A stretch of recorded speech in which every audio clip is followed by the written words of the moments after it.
Blair protested they hit him fairly hard in the stomach, and that was the moment he knew that his life had changed. They called him La Merca, the merchandise, and for the next 4 days he slogged through the mountains eating cold arepas and sardines, and taking endless taunts about firing squads, although he did, thanks to an 80-mile-a-week running habit, hold up better than the oil executives and mining engineers the rebels were used to bringing in. The first day he simply put down his head and marched, enduring the hardship only because he had to, but as the column moved deeper into the mountains, a sense of possibility began to assert itself, a signal too faint to call an idea. To the east, the Cordillera was scorched and spent, rubbled by decades of desperate agriculture. The few mingy scraps of surviving forest were eerily silent, but once they crossed the borders of the MURC-controlled zone, the vegetation closed around them with the density of a cave. At night, Blair registered a deep suck and gurgle, the engine of the forest's vast plumbing system. Mornings they woke to the screams of piha birds. Then the mixed species flock started in with their contrapuntal yammerings and groks and crees that made the forest sound like a construction site.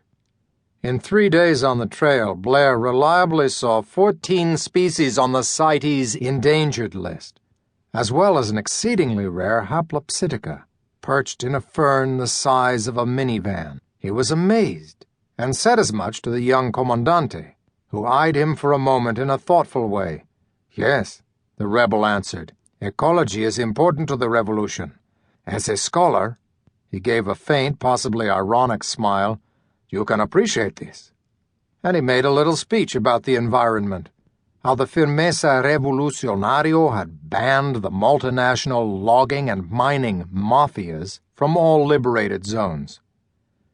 The column reached base camp on the 4th day, trudging into the fortified MURC compound through a soiling rain.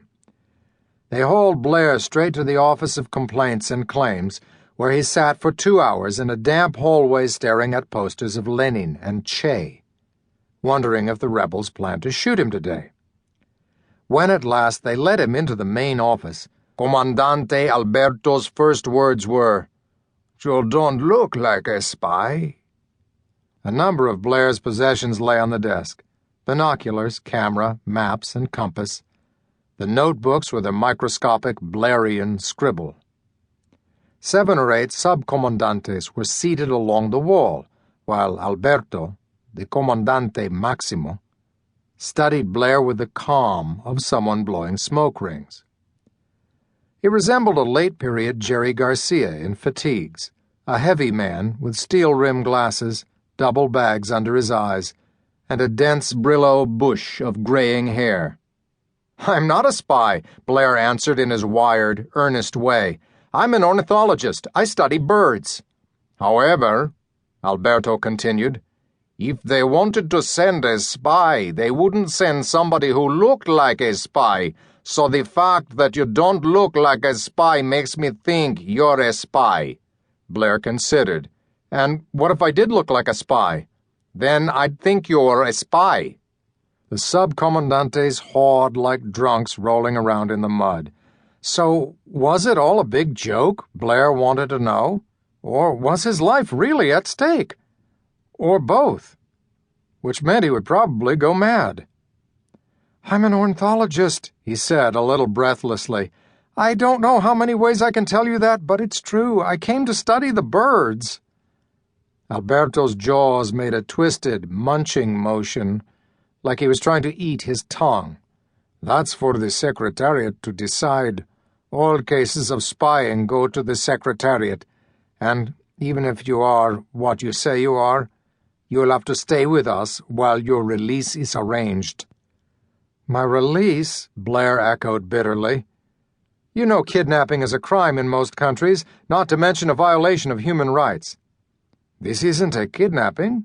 This is a retención in the socio-political context of the war.